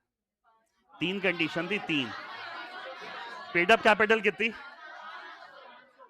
टर्नओवर। अब मैंने नीचे कर दिया है, याद कर बेटा, मैंने टर्नओवर पहले पूछ लिया, और नेट। अच्छा, ये तीनों कंडीशन पूरी होनी चाहिए। पिछले 3 सालों में, अरे जोश मत खाओ इतना, सुन लो मेरी पूरी बात। अगर लास्ट ईयर आपने इन तीनों में से कोई भी कंडीशन पूरी करी है ना, आने वाले साल से सीएसआर एप्लीकेबल हो जाता है। लेकिन लेकिन प्लीज सुन लो मेरी पूरी बात बिना इंटरप्ट करे बीच में। पहले एक प्रोविजन चलता था कि पिछले 3 साल 3 साल 3 साल। अब इन्होंने ये बोला कि जस्ट अगर आप लास्ट ईयर ये कंडीशन पूरी कर रहे हो ना, अगले साल से सीएसआर एप्लीकेबल है। बट हम जब सीएसआर का खर्चा निकालते हैं कि कितना सीएसआर के नाम से खर्च करना है, वहां पे पिछले 3 साल के एवरेज नेट प्रॉफिट का 2%। लेकिन मान लो कंपनी को बने हुए 2 साल हुए, तो पहले कंसेप्ट क्या था कि अगर वैसे कहूं कंपनी को बने हुए कम से कम 3 साल तो हो गए, पहले की बात कर रहा हूं। अब प्रोविजन क्या है, if you are complying CSR provision last financial year ना, आने वाले साल से सीएसआर एप्लीकेबल है, आपको सीएसआर का खर्चा करना पड़ेगा। 3 साल या उससे ज्यादा हो चुके हैं आपको बने हुए, तो पिछले 3 सालों के प्रॉफिट का एवरेज उसका 2%। ये बात याद आ रही है। अच्छा, सीएसआर एक बार लग गया, अब तो लगा हुआ ही रहेगा। अगर लगातार 3 साल आप तीनों कंडीशन पूरी नहीं करते, तो लगा हुआ सीएसआर भी हट जाएगा। अगर सीएसआर लगा तो आपको क्या बनानी थी, वो कमिटी। कमिटी क्या बनाती थी, एक पॉलिसी। उस पॉलिसी के तहत पैसा खर्च होता था। कमेटी में कितने लोग होते थे? तीन तीन तीन तीन में से एक आईडी। लेकिन अगर प्राइवेट कंपनी है तो अगर वैसे भी वहां आईडी होता ही नहीं। अच्छा, अगर कंपनी में आईडी है ही नहीं तो तीन होंगे, दो होंगे? सुनना पूरी बात, तीन, एक आईडी। लेकिन अगर आईडी नहीं है तो कितने? दो। प्राइवेट कंपनी में दो, और अगर बाहर की कंपनी है तो दोनों इंडियन रेजिडेंट, एक बाहर वाला एक। अब ये बात याद करो, तुम्हें अच्छे से याद है, सब आता है तुम्हें। आपकी कंपनी है जयपुर राजस्थान बेस, और आपने पैसा खर्च करा है जयपुर में ही सीएसआर का। ये सीएसआर के लिए एलिजिबल है या नहीं? मैं फिर बोल रहा हूं, आप जब तक यहाँ बैठोगे ना, आपको बहुत ध्यान से मुझे सुनना पड़ेगा। आप जयपुर बेस हो और आपने सीएसआर का खर्चा जयपुर में ही करा है। अब पता है आप लोगों का आंसर क्यों डिफर हुआ? कि मैंने आपसे एक सवाल ये पूछा था, आप जयपुर राजस्थान बेस्ड कंपनी हो, आपने पैसा महाराष्ट्र मुंबई जाके कर लिया, तो अगर किसी को टोन याद आ रही हो ना, तो सीधे वो आंसर था। पहले लोकल प्रायोरिटी लोकल एरिया, और आसान शब्दों में प्रायोरिटी लोकल एरिया और इंडिया। बट इंडिया में भी पहले जो लोकल एरिया है उसको, यार एक बार इससे फोन उठा के पूछ इसको क्या परेशानी है।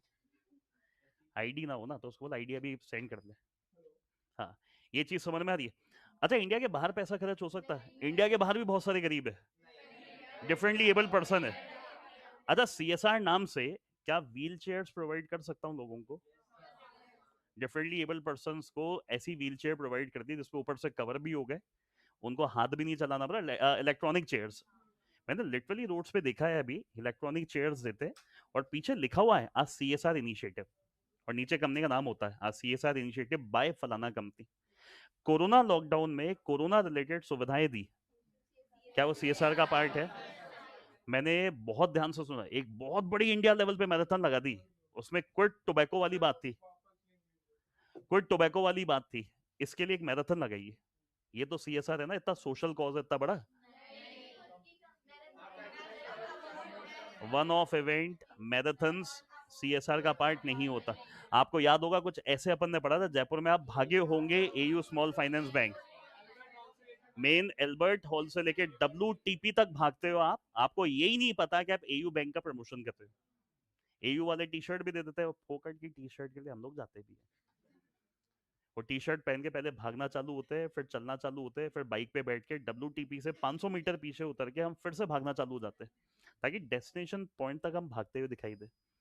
बट क्या वो सीएसआर का पार्ट है? नहीं। इनक्यूबेटर,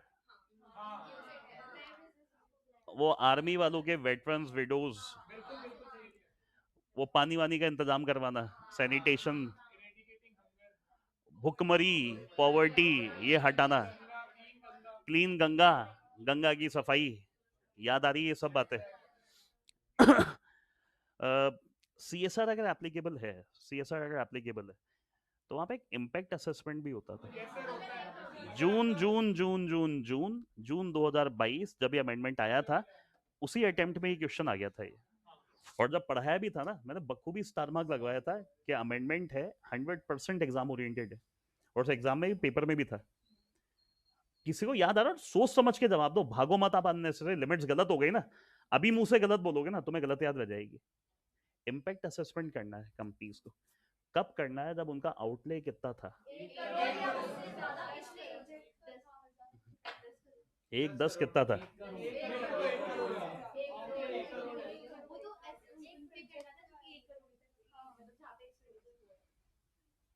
कुछ 10 करोड़ वाली चीज थी, फिर उन प्रोजेक्ट्स का करना था जिनमें 1 करोड़ या उससे ज्यादा था, फिर वहां पे कॉस्ट का पॉइंट भी था, कितना था? 5%, और अब 2 हो गया है वो, पहले 5 था अब वो 2 हो गया। करवाऊंगा भी, पूरा टॉपिक रीड करवाऊंगा इस पे।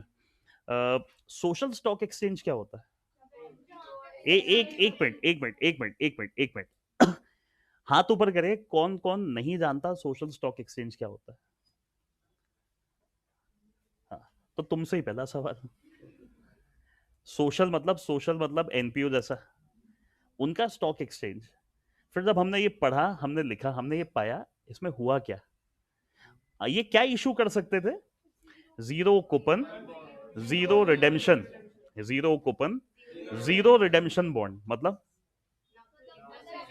पैसा लगाओ, ना तो मैं तुम्हें ब्याज दूंगा ना तो मैं इंटरेस्ट दूंगा। ये होता ना, अपनी आंतरिक संतुष्टि के लिए आपने किसी सोशल कॉज को प्रमोट कर दिया, और ये एक एक्सचेंज हमने बना दिया एनपीओ के लिए। उनको पैसा रेस करना है ना, वो वहां जाएंगे। इसमें आप रिटर्न के लिए पैसा नहीं लगा रहे हो। अब ये मत लिखा ना, अपनी आंतरिक संतुष्टि के लिए, मतलब इंटरनल सेटिस्फेक्शन।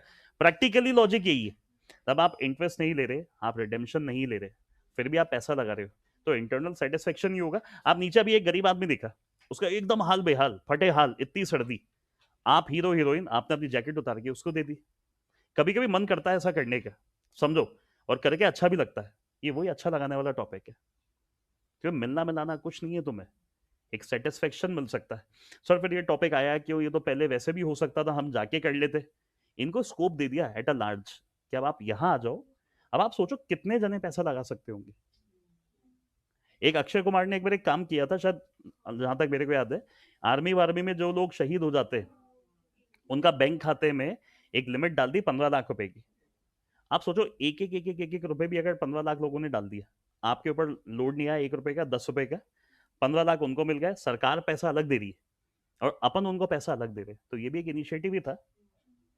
समझ में आ रही है बात मेरी? क्योंकि गवर्नमेंट क्या करेगी, 5 लाख 6 लाख 7 लाख रुपए दे देगी, एक सरकारी नौकरी दे देगी। हाँ, उन्होंने बहुत करा, उसके अलावा भी उन्होंने एक इनिशिएटिव ले लिया।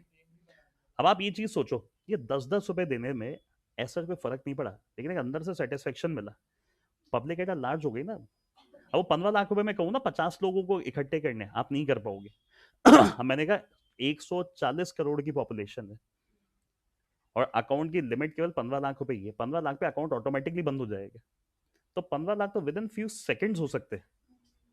जब पूरे इंडिया लेवल पे सबको अगर ये स्कोप मिल गया वो पैसा डालने का, 15 लाख तो मैं फ्यू सेकंड्स या फ्यू मिनट्स में अकाउंट ब्लॉक हो जाएगा। केवल आपको सुनने में अजीब लगेगा, एक भिखारी भी डाल देगा। 1 रुपए तो डालना है, 1 रुपए की कम कमाई हुई आज, और 15 15 लाख रुपए कब खाते में आ जाएंगे पता नहीं चलेगा। और बोलने वाली बात है, भिखारी भिखारी, वो भिखारी बहुत अमीर होते हैं।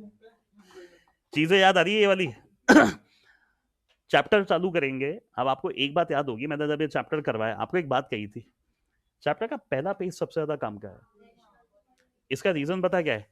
ये आज तक कभी नहीं आया, not yet asked. CSR CSR 2% impact assessment, इतना ये पेपर खोला साला ये मिल गया। इम्पैक्ट असेसमेंट में याद है ना अमेंडमेंट आया था, सोशल स्टॉक एक्सचेंज याद है ना आया था, उन्होंने साला कुछ नहीं पूछा, ये डाल दिया। ये इंस्टीट्यूट ने मॉड्यूल में दे रखा है टॉपिक, स्कैनर खोल लो, स्कैनर में नहीं है ये। क्यों नहीं है? क्योंकि आज तक कभी एग्जाम में आया ही नहीं। सर ये न्यू बुक में ही आया होगा, तुम्हें पता है ओल्ड में भी था ये, ओल्ड सिलेबस के मॉड्यूल में भी था ये। और ये सेम टॉपिक प्रोफेशनल वालों के फाइनल में। एक चैप्टर हम लोगों का अभी रनिंग में है, वो 15 नंबर वाला जो टॉपिक है, उसमें ये सब फालतू बातें मिलनी है अभी आपको। और ये फोकट आपके 4 to 5 मार्क्स है। आप चाहो ना चाहो ये याद करना पड़ेगा बाय हार्ट, क्योंकि डायरेक्ट क्वेश्चन है, कोई लॉजिक नहीं। आपको सेम टू सेम ही 8 पॉइंट वहां लिखने पड़ेंगे। और जब मैं कह रहा हूं आज तक नहीं आया, 100% एग्जाम ओरिएंटेड है, कर लो ना याद, क्या दिक्कत है? एक ही तो टॉपिक है, सिंपल सिंपल है। क्या लिखा है? एथिकली ट्रांसपेरेंट अकाउंटेबल मैनर में अपना व्यापार चलाओ। सेकंड, ऐसे गुड्स एंड सर्विसेज देना जो सस्टेनेबल एंड सेफ है। Respect and promote the well being of employ including their, यार ये मुझसे जुड़े, ये मुझसे जुड़े, आप सबका वेल बींग ये सोचना मेरी जिम्मेदारी है, ताकि वैल्यू चेन यहीं रुक नहीं जाए, या आगे तक बनती रहे। Business should respect the interest of and responsive to all their, shareholder नहीं, स्टेक होल्डर के लिए। Respect and promote the human right, should respect and make effort to protect and restore the environment. Business on engaging and influencing public and regulatory policy should do so in a manner that is responsible and, आप जब public को influence करने पे आओ ना, ऐसे manner में करोगे, रेस्पॉन्सिबल मैनर हो। इसका मतलब पता क्या है? हाँ कुछ गलत हो रहा है, आपको उसके अगेंस्ट कुछ बोलना है, आप इस तरीके से बोलो कि काम हो जाए, इस तरीके से नहीं कि कुछ ऐसा हो जाए जो नहीं होना था। होता ना किसी को भड़काने वाले बयान देना, ऐसे नहीं करना। चीज समझ में आ गई है? यहां तक कोई डाउट है? और लास्ट क्या है? Should promote inclusive growth and equitable development. अपना ग्रोथ तो हो, साथ में सबका भला भी हो। अब सुनने में बकवास बातें हैं, बट ये 4 to 5 मार्क्स है। आज तक कभी नहीं आया। फिर बोल रहा हूँ इसको याद कर लेना अच्छे से। अगर ये आ गया ना और तुम नहीं कर पाए, ये सबसे बड़ी बेवकूफी होगी। हाँ, आगे देखो ध्यान से। अब जल्दी जल्दी से यहां से स्टार्ट कर लो। इन द इमीडिएटली प्रिसीडिंग, जब मैंने पूछा था आपने पिछले 3 साल का, यहाँ पे लिखा है जस्ट पिछले साल। पढ़ाते वक्त भी मैंने कहा था अमेंडमेंट के बाद हुआ है, और ना पहले ही कहा था पिछले 3 साल। उन्होंने बदल दी कहानी। ये करने से पता है फायदा क्या हुआ? सीएसआर के एम्बिट में अब ज्यादा कंपनीज आएगी। और वैसे भी सीएसआर यार आप जितना करोगे ना, डायरेक्टली इनडायरेक्टली बेनिफिट तुम्हारे ही है। होता, तुम मुझे खून दो मैं तुम्हें आजादी दूंगा, मैं तुम्हें 100 रुपए दूंगा, आप मान लो 1000 रुपए का व्यापार अपने आप चल के आ जाएगा। आज सड़कों पे जब देखते हैं सीएसआर इनिशिएटिव, व्हीलचेयर, ये सब, एक कहीं ना कहीं कंपनी की इमेज जो होती है ना, वो बहुत ही क्लीन इमेज बनती है दिमाग में। मेरे फोन में भी एक फोटो है, मैंने एक बार खींची थी। मैं मालवीय नगर में निकला था कहीं, जहां मैंने देखा, मैंने हाथों हाथ फोटो भी खींची थी, बट वो बहुत नीचे जा चुकी होगी, स्क्रॉल करके निकालनी पड़ेगी। पीछे लिखा था सीएसआर इनिशिएटिव। डन है ये चीज। अब कंडीशन याद कर लो।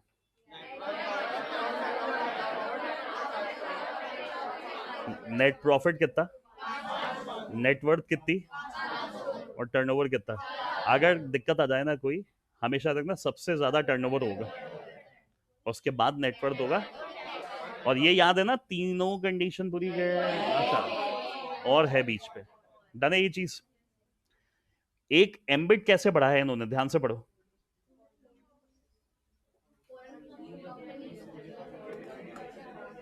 ये नहीं है काम की बात, ये नहीं है काम की बात।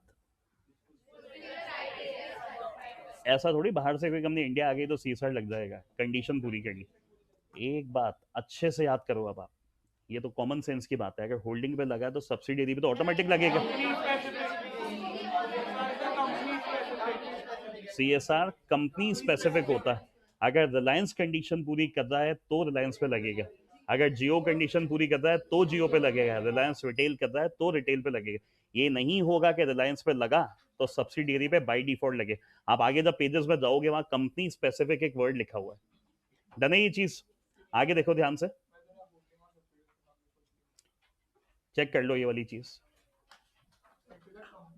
ये लिखा ये रहा, एक वर्ड काम का है, केवल एक वर्ड काम का है। जो कंपनी का होल्डिंग सब्सिडियरी ये कंडीशन पूरी करेगी ना, उसी पे सीएसआर लगेगा। केवल रिलेशनशिप होना इंपॉर्टेंट नहीं है, रिलेशनशिप के साथ ये कंडीशन की कंप्लायंस इंपॉर्टेंट है। अगर कंडीशंस आप लोग कंप्लाई कर रहे हो, होल्डिंग अलग कर दी है, सब्सिडियरी अलग कर दी, तो ही कंपनी पे लगेगा, वरना नहीं लगेगा। इस पे केस स्टडी आ सकती है। और ये पता है क्या, ये जस्ट क्लैरिफिकेशन थी तो मॉड्यूल में थी, ये सेम टू सेम हमने वहीं से पिक करी हुई। आप वैसे कहो ना, ये हमने मॉड्यूल के सौजन्य से लिया है। कोई फोटो कंटेंट अपन दिखाते हैं, ये आईसीएसआई मॉड्यूल में से निकाला हुआ है सेम। नीचे देखो ध्यान से,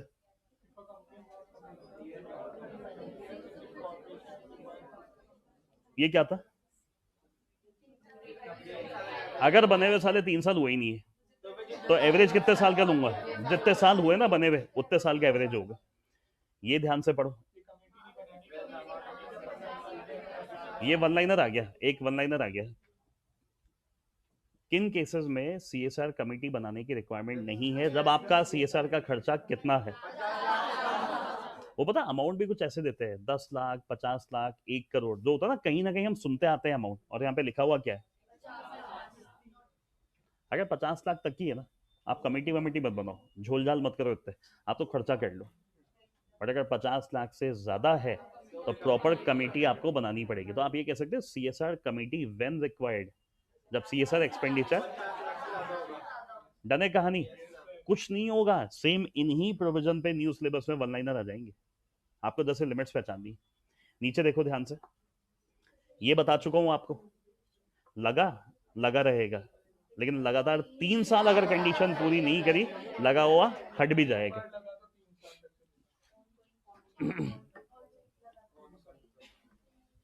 सब मॉड्यूल में से, और इन पे कभी कोई केस स्टडी नहीं है आज तक। एंड प्लीज है ना, मेक इट वेरी क्लियर, मैं इस तरीके से करवाना चाह रहा हूँ कि केवल जो स्कैनर में आया हुआ है ना, मैं उसको बेस बना के काम नहीं करता।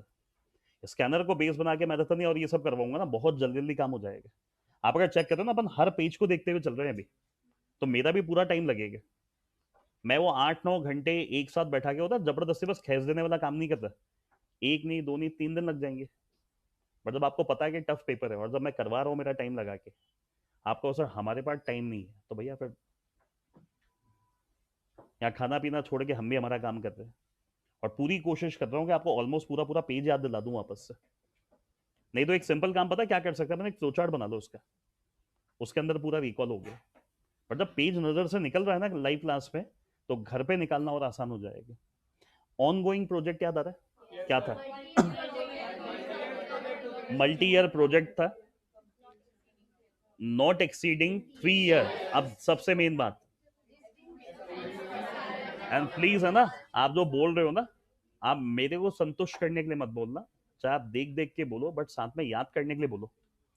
केवल कहता प्रॉब्लम क्या है, मैंने कहा ऑन गोइंग प्रोजेक्ट क्या होगा, मल्टी ईयर। आप रिकॉल मत करो टोन में मेरे साथ, आप याद करने के लिए चाहे खुद के साथ बोलो, खुद के मन में बोलो, मेरे को कोई दिक्कत नहीं है। आप यहाँ मेरे साथ मत बोलो, कोई दिक्कत नहीं है। आप सब शाय नेचर के मत बोलो, कोई दिक्कत नहीं है मुझे। आप अपने मन में बोलो, बट खुद को याद करने के लिए बोलो आप। क्योंकि पता क्या सीन होता है जब ये पॉइंट आता है ऑन गोइंग, आंखें बंद करके 1 मिनट याद करो टॉपिक था क्या। और फैक्ट बता रहा हूं आपको, अगर बहुत ध्यान से सुना होगा ना मुझे, कहीं ना कहीं जैसे मल्टी ईयर प्रोजेक्ट सुनोगे ना, मल्टी ईयर से आगे का अपने आप क्लिक होना चालू हो जाता है। प्रोजेक्ट कौन सा था? Multi year. बट कितने साल? लेकिन 3 साल में कौन सा साल शामिल नहीं था? इवन इवन वो प्रोजेक्ट भी इंक्लूड है जो इनिशियली मल्टी ईयर नहीं था, बट उसका ड्यूरेशन हमने बाद में बढ़ाया है with reasonable justification. Such ongoing project may or may not involve capital asset development or any other. जैसे अस्पताल बनाना, बॉम्बे हॉस्पिटल बन रहा है अभी मान लो, अब ये नहीं होगा CSR इनिशिएटिव। मान लो कोई हॉस्पिटल आप बनवाना चाह रहे हो चैरिटेबल, अब वो 1 साल में तो नहीं बनेगा, मान लो टाइम लगेगा। या तो इनिशियली बता दो वो ऑनगोइंग है, कम से कम 3 साल लगेंगे। 3 साल लगाते हो, 10 साल चालू करा है उसको हटा दो। इनिशियली मुझे लगा था इसी साल कंप्लीट हो जाएगा, नहीं हुआ, आगे जाके टाइम बढ़ा लो। बट उसका एक रीजनेबल जस्टिफिकेशन दो कि क्यों टाइम बढ़ाया। हम नहीं कह रहे इसमें कोई कैपिटल असेट डेवलपमेंट इन्वॉल्व हो तो अच्छा, नहीं हो तो अच्छा। इसके ऊपर बेसिक केस स्टडीज बन सकती है, और नहीं तो वन लाइनर बन जाएंगे कि ऑनगोइंग प्रोजेक्ट मैक्सिमम कितने साल के होते हैं, excluding the year of commencement, बीच में डैश आ जाएगा कितने साल, 3 साल। डन है कहानी। कुछ याद कर लो ये सारी बातें कमिटीज की जो अभी आपने मुझे बताई थी, तीन तीन में से एक आईडी, आईडी नहीं है तो दो, प्राइवेट कंपनी में डायरेक्टर ही दो, तो कमिटी में दो, फॉरेन कंपनी दो, दो में से एक फॉरेन वाला, एक इंडिया वाला। नीचे आ दो, ये CSR कमिटीज का बेसिक बेसिक लिखा हुआ है, ये सब बेसिक्स है, ये आप कर लोगे, कोई दिक्कत नहीं है। यहाँ आ दो, इसमें भी कुछ नहीं लिखा हुआ, कुछ नहीं लिखा हुआ कितनी CSR मीटिंग होगी, क्या कोरम होगी, जब अपन ने पढ़ा भी था ना, law silent, law silent, law silent. भैया देख, तेरा जो मन करे तू बता देना जो भी, क्योंकि इन मैटर पे लॉ सब जगह क्या है, और जब वो चुप है तो अपन भी चुप रहे और सीधे सीधे आगे चले, कि उसमें केवल ये लिखा है जैसा कंपनी को सही लगे वो डाल सकते। ये पढ़ो ध्यान से, CSR इम्प्लीमेंटेशन याद करो। अब बात एक बार, तुम्हारे माथे CSR ऑब्लिगेशन आ गई, अब क्या ये जरूरी है हम खुद ही करेंगे ये काम? कर लो कर लो कर लो, नहीं करना क्या तो एक काम करना, तो सोसाइटी, NPO, ट्रस्ट बने हुए हैं ना, आप तो उनके साथ एसोसिएट होते हो। कुछ याद आ रही है बात? एक बार ध्यान से देख लो, the board shall ensure CSR activity are undertaken by the company itself or through, आप रेगुलर वाले में भी आ जाना, इसी टोन में ये लाइन आपने पढ़ी थी, कंपनी इटसेल्फ और थ्रू। इसका मतलब क्या हुआ, या तो खुद कर लो सारा काम, भाई तुमसे ना हो पाए तो इनके साथ कर लो। किन के साथ?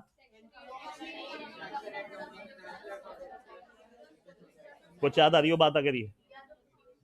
और सेकंड क्या था? फर्क क्या है दोनों में?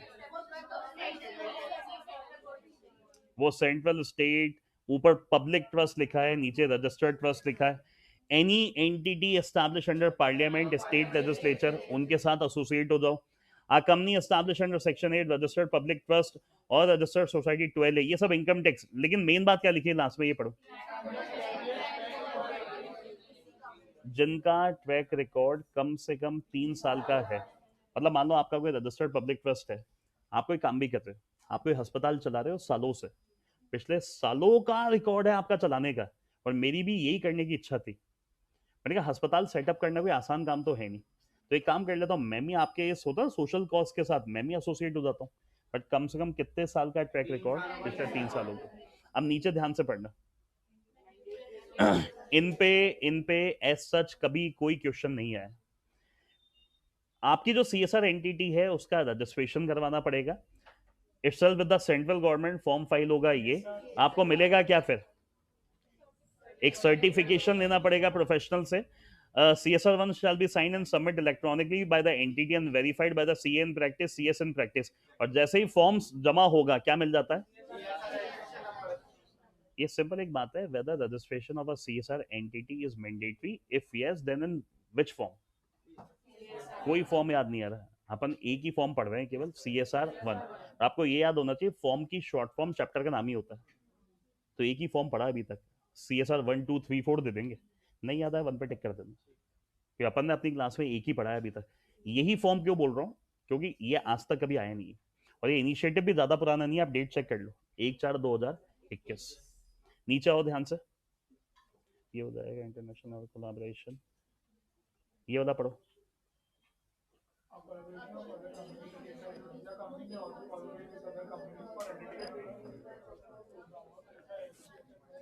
आप कोलैबोरेट हो रहे हो ना अगर किसी कंपनी के साथ, हो जाओ, बट पता करना क्या है,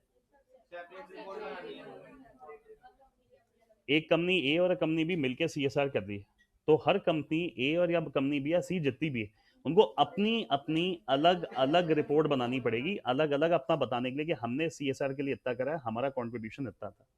क्यों? क्योंकि आपको अपने कंपनी के स्पेसिफिक के हिसाब से आपको अपना डिस्क्लोजर देना पड़ेगा, भाई हमने कंबाइन करा था बट कंबाइन में मेरा कंट्रीब्यूशन इतना था, ये आपको अलग से बताना पड़ेगा। ऑनगोइंग प्रोजेक्ट, ये पढ़ाऊं वापस से, लिस्ट ऑफ एक्टिविटी, इसमें क्वेश्चन क्या बनेगा ये सुन लो। ये मैंने उस टाइम भी बोला था, आपको बोल देंगे 5 लाख रुपए आपने सीएसआर में खर्च करे, आपको लिस्ट बता देंगे कितना कितना कहाँ कहाँ करा है, आपको पहचानना है क्या ये सीएसआर का पार्ट था या सीएसआर का पार्ट नहीं था। आप जब प्री एग्जाम टेस्ट देते हो ना, शायद वहां पे भी क्वेश्चन आता है, ये 5 लाख वाला ही था, स्टेट आपने लॉ ऑफ लैंड के चलते कोई अमाउंट पे करा है, आपने कोई मैराथन ऑफ इवेंट वाला, तो आपको खर्चे बताएंगे, आपको खर्चे पहचानने हैं हार्डली। अब आप अगर ये पहचान जाओगे ना सीएसआर में क्या शामिल नहीं है, तो बाकी तो साला सब शामिल है।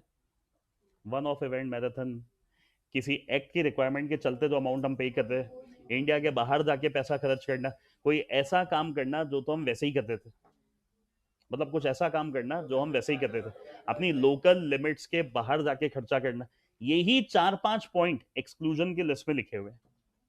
इनके अलावा अगर आप कॉमन सेंस भी लगाओगे ना, सीनियर सिटीजन, ऑर्फनेज, पानी वानी का कोई सिस्टम, एनिमल वाला, ये मतलब इनक्यूबेटर, ये नाम से आपके समझ में आ जाएंगे, आपको वही वो नाम देंगे जो एक्सक्लूजन लिस्ट में मैं बता रहा हूं आपको, ये आप चेक कर लेना, दिक्कत नहीं आएगी कोई भी। ये देखो ये लिखा, इसमें बॉक्स बना लेना अगर नहीं बना हुआ हो तो। One of event, marathon, award, charitable contribution, advertisement, sponsorship of TV program do not qualified as a part of CSR, expenses incurred by the company for the fulfillment of any act, statute of regulation such as labor law, land acquisition act are not counted under reason पता है क्या है, ये खर्चा कर नहीं रहा, ये लॉ के चलते मैंने किया है, मुझे करना पड़ गया, ऑप्शन नहीं था। कोविड-19, ये एमसीए के नीचे मैंने ये कहा था, कोविड रिलेटेड कोई भी खर्चा होना, कोविड के दौरान आपने बेड्स प्रोवाइड करे, आपने स्पेस प्रोवाइड करी, और कोविड का होता ना पूरा वो आइसोलेशन रूम्स तैयार करे, सब सीएसआर का पार्ट है। आपने फ्री मास्क बांटे, आपने सैनिटाइजर डिस्ट्रीब्यूट करवाया, आपने वैक्सीन की एक साइकिल लगाई, फ्री वैक्सीन, ये सब सीएसआर का खर्चा था। किस पे? एडवर्टाइजमेंट के हिसाब से नहीं करना है, आपकी सोच के हिसाब से होना चाहिए, अपने प्रमोशन करने के हिसाब से नहीं। जनरली मैंने ये देखा है, माइट भी शायद आपने भी, आज सीएसआर इनिशिएटिव लिखा जाता है, ये जरूरी नहीं है आप कंपनी का नाम डालो, क्योंकि कंपनी का नाम डालते ही प्रमोशन भी हो जाता है। क्या यार, नाम डलता तो है, मैंने तो देखा। कौन सा? हाँ मैंने तो उस पर नाम देखा है लिखा हुआ, मैंने तो देखा है लिखा हुआ, और सीएसआर भी। आप एक चीज बताओ ना, ये तो फिर वो हुआ एक हाथ से दान करा और दूसरे हाथ को पता नहीं चला, ये तो वो दान कर रहा हूँ जो मुझ पर थोपा जा रहा है। अगर मैं नहीं भी करना चाहूंगा बट अगर कमा रहा हूँ तो मुझे करना पड़ेगा। कहीं ना कहीं देखो, आप बताओगे नहीं ना जब तक बढ़ चढ़ के। चल आपने यहां नहीं बताया, इसकी रिपोर्ट बनाओगे, पब्लिसाइज साइट पे तो करोगे ना नाम के साथ। एक मिनट इस पे क्वेश्चन आए हुए अगर याद हो, सिंपल सिंपल टॉपिक था। पूरा क्वेश्चन में, पूरे क्वेश्चन में सारे फिगर दे रखे, प्लस माइनस करना था, बट पता प्रॉब्लम क्या हुई, ना तो प्लस हुआ ना माइनस हुआ। ये याद नहीं आया कि ऐड क्या करना था और लेस क्या करना था, और जबरदस्ती फोकट के 4 मार्क्स का क्वेश्चन था, अब बिग जीरो। नेट प्रॉफिट की कैलकुलेशन इंडियन कंपनी के हिसाब से कैसे करनी, ये लिखा, in order to determine the net profit, सामने ध्यान लगाओ, सामने है dividend income receive from another Indian company or profit made by the company from its Indian company से मिला हुआ डिविडेंड, नहीं तो जो ओवरसीज ब्रांचेस से प्रॉफिट आ रहा है उसे एक्सक्लूड कर लो आप। Moreover, 2% is computed as 2% of average net profit made by the company during the immediately preceding. Dividend को जनरली हम प्रॉफिट नहीं कहते, ये तो इनकम हुई आपकी, समझ में आ रही है? थोड़ा सा फर्क होता है बोलने बोलने में भी। आप जो कमा रहे हो ना उसमें से, और आप जो यहाँ कमा रहे हो उसमें से, लाइन को समझ लो ना, तो पढ़ने की रिक्वायरमेंट नहीं है। आप जो प्रॉफिट अर्न कर रहे हो उसमें से, डिविडेंड जनरली हम प्रॉफिट नहीं कहते कभी भी, मैंने हमेशा कहा डिविडेंड इनकम आई है, आप प्रॉफिट नहीं कहते उसको। आपसे एक बात पूछता हूँ, आपके सबके घर में बिजनेस होंगे कोई ना कोई, मान लो जिनके भी है, बिजनेस में प्रॉफिट पर टैक्स जाता है। आज मान लेता हूं आपके खाते में 10 लाख रुपए का एक चेक लगा दिया मैंने, ऐसा लोन दिया जो भी था, क्या वो आपको आईटीआर में भी शो करना है क्या? हाँ, आप बताओ। इनकम थोड़ी है वो, कोई वो लोन है। जब हम नए थे ना, सीए जब कर रहे थे, जब डाउट आता था 10 लाख की एंट्री खाते में लग गई है, ये तो इनकम टैक्स में दिखाना पड़ेगा, तो सर ने समझाई ये बात, क्यों दिखाना पड़ेगा, तूने कमाया थोड़ी है कोई, टैक्स तुझे तेरे कमाने पे देना है, ये तो लोन है, इसको ना तो अपन को आईटीआर में दिखाना, तो ये भी तो वही कहानी हो गई। डिविडेंड टेक्निकली आपकी इनकम है, ये प्रॉफिट नहीं है, तो आप बिजनेस रन करके कमा रहे हो, ये तो इन्वेस्ट करा तो उससे आया है आपका, और डिविडेंड पे तो अलग से जो टैक्स बनता है आप दे चुके होंगे। इसलिए ओवरसीज ब्रांच का लॉजिक, तो अगर आप लॉजिक भी लगाओगे, फॉरेन है, बाहर से फॉरेन करेंसी आ रही है, इसलिए हमने एग्जाम कर लिया। अगर फेमा थोड़ा सा भी लॉजिक आप पढ़ोगे ना, इसी आईपीएल में कभी पढ़ा होगा, फॉरेन ब्रांचेस के प्रॉफिट को हटा दिया, क्योंकि फॉरेन ब्रांचेस जब प्रॉफिट अर्न करके इंडिया भेजेगी तो इंडिया आएगा डॉलर, और जब डॉलर इंडिया आ रहे हैं तो हमने यहाँ पे भी उसको एग्जाम कर लिया। एक कंपनी ने 100 रुपए कमाए, 10 रुपए तो डिविडेंड के थे इंडियन कंपनीज के, वो हटा दिए। सेकंड, हमने 10 रुपए कमाए ओवरसीज ब्रांचेस का प्रॉफिट, हमने वो भी हटा दिया। तो प्रॉफिट हमें 100 नहीं लेना, हमें 80 रुपए लेना है हार्डली। नीचे पढ़ो, फॉरेन कंपनी के केस पे क्या लिखा है, चेक कर लो फिर भी एक बार।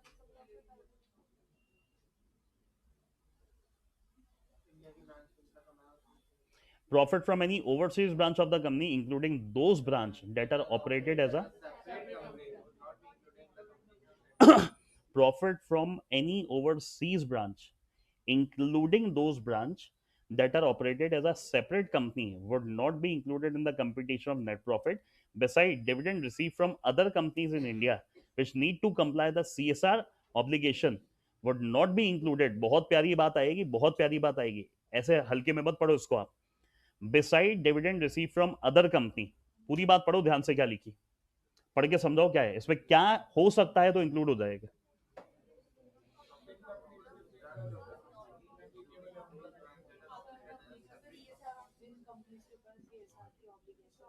डिविडेंड कौन सी कंपनी से मिला, ऐसी कंपनी जिसको भी सीएसआर की ऑब्लिगेशन कंप्लाई करनी, तो इंक्लूड नहीं होगा। तो उसका मतलब क्या हुआ, आप समझो मेरी बात, क्या ऊपर लिखा है क्या, ध्यान से देखो ये, आप ये समझो उनके ऊपर भी सीएसआर लगा हुआ है, ऐसी कंपनी से डिविडेंड आया तो हटाना है, मतलब अगर ऐसी कंपनी से डिविडेंड आया जिसपे सीएसआर नहीं था, वो इंक्लूड होगा क्या, आई क्या बात समझ में? फिर सुन लो, कौन सा डिविडेंड हटाया, जो कौन सी कंपनी ने दिया, जिसके ऊपर भी सीएसआर है, तो अगर ऐसी कंपनी से आया जिसपे सीएसआर नहीं है तो इंक्लूड होगा, हाँ इंक्लूड होगा। डन है ये चीज, बहुत प्यारी सिंपल केस स्टडी आती है, कोई लोचा नहीं है इसमें। हाँ, सीएसआर का खर्चा कितना,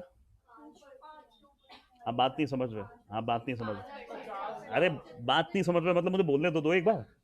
पहले तो सीएसआर का खर्चा होगा, वो होगा 2%, फिर उस खर्चे को मैनेज करने के लिए भी आप एक्सपेंसेस करोगे, वो 5% से ज्यादा नहीं होंगे। तो ये वो बेसिक लिमिट ही लिखी है, इसमें कोई नई बात नहीं आ रही। एडमिनिस्ट्रेटिव ओवरहेड ये लिखा हुआ ऑफ सीएसआर एक्सपेंडिचर है, ये प्रॉफिट का नहीं है। सीएसआर के लिए अगर 100 रुपए निकाले ना 2% के हिसाब से, तो उसका 5% है।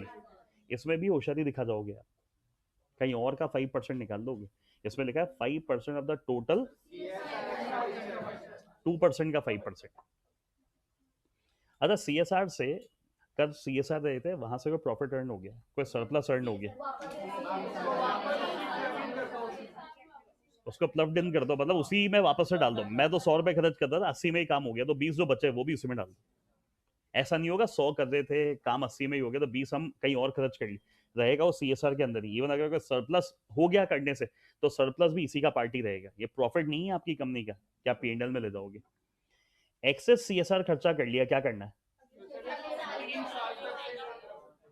अगले 3 सालों तक आप चाहो तो इसे सेट ऑफ कर लो, कोई दिक्कत नहीं। करना था इस साल 100 रुपए, कर लिया 140 रुपए, वो तो 40 ज्यादा करे, वो आने वाले 3 सालों तक आप सेट ऑफ कर सकते हो।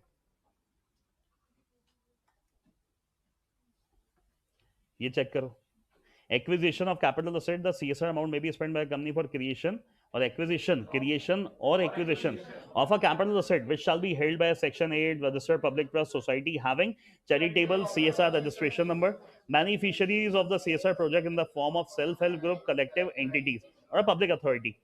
क्या मतलब हुआ इस बात का?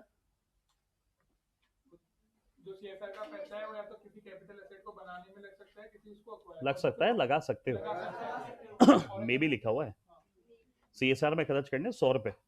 आपने कोई कैपिटल एसेट एक्वायर कर लिया जो सीएसआर से ही रिलेटेड है, आप उसे एक्वायर कर लो, वरना उसको बनाने में पैसा लगा लो। एक्वायर करने में हाँ, ये हो जाएगा, ये सिंपल है, ये हो जाएगा, रिपोर्ट बन जाएगी, ये सब हो जाएगा, ठीक है। यहाँ तो अब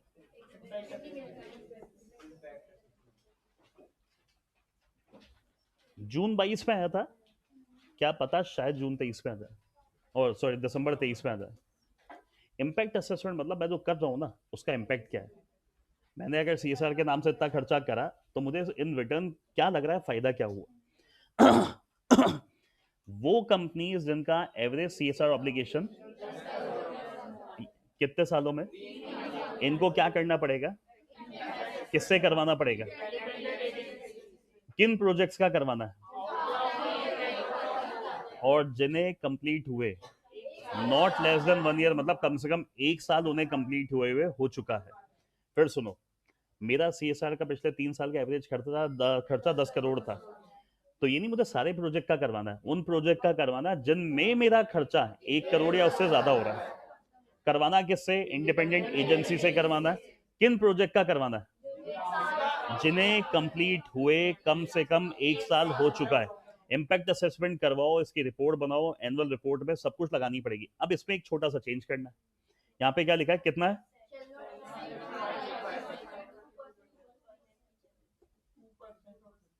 इसको 2 कर लेना, और total CSR expenditure for that financial year 50 lakh, which ever is less, which ever is, हाँ खर्चे में भी।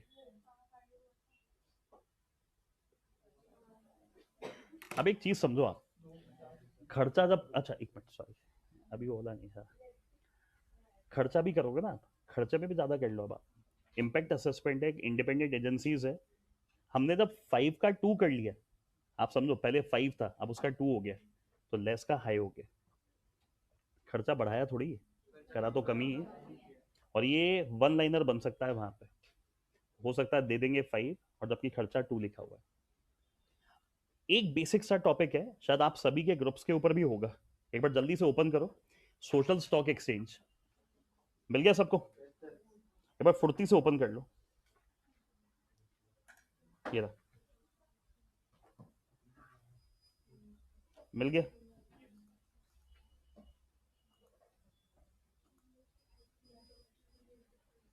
बढ़िया।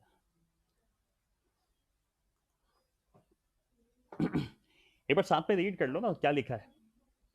Social stock exchange means a separate segment of a recognized exchange having a nationwide trading terminal permitted to register NPO and or list the securities issued by NPO. In terms of SEBI ICDR 2018, NPO means a social enterprise which is any of the following entity. पहला क्या है? Charitable trust under the Indian trust act, नहीं तो charitable trust registered under public trust, नहीं तो charitable society जो society act में, नहीं तो कंपनी रजिस्टर्ड जो सेक्शन 8 में। इन सबको हमने नाम क्या दे दिया? ये एंटिटी है, सोशल एंटिटी है सारी। A social stock exchange shall be accessible only to institutional investor and non-institutional investor. However, SEBI may permit other class. ये other class कौन हो सकती है? अब जो सिंगल ग्रुप वाले हैं ना, कहीं ना कहीं कॉपी में नोट कर लेना, other class in case of social stock exchange होंगे रिटेल। रिटेल इन्वेस्टर मतलब हम लोग। आप मेरी बात समझो, 3 इन्वेस्टर होते हैं, एक क्यूआईबी होते हैं, एक एनआईआई होते हैं, एक रिटेल होते हैं। क्यूआईबी होते हैं बड़े इन्वेस्टर, रिटेल होते हैं हम लोग छोटे इन्वेस्टर, एनआईआई होते हैं जो ना तो क्यूआईबी है और ना ही वो आरआईआई है। बात समझ में आ रही है? तो इसमें टेक्निकली भी पैसा कौन डाल सकता है? इंस्टीट्यूशनल, नॉन इंस्टीट्यूशनल, लेकिन सेबी को सही लगे तो वो रिटेल को भी कह सकती। NPO to be identified as a social entity shall establish a primacy of its social intent including poverty, hunger, promoting gender equality। मतलब आपको दिखाना पड़ेगा कि आपका मेन इंटेंट ये है उस कंपनी का। Fund raised by social enterprise किस नाम से? ये खतरनाक है, पढ़ो एक बार क्या है।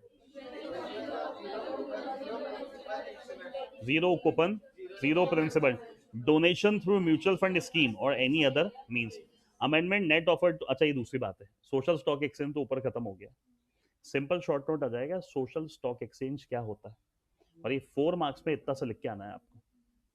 कोई नई बात नहीं है, अभी तक ऐसा कोई ऑपरेटिव भी नहीं है, बट पूछा जा सकता है क्योंकि कहीं ना कहीं है इंपॉर्टेंट। ये यहां तक चेक कर लो, कोई भी दिक्कत हो अगर।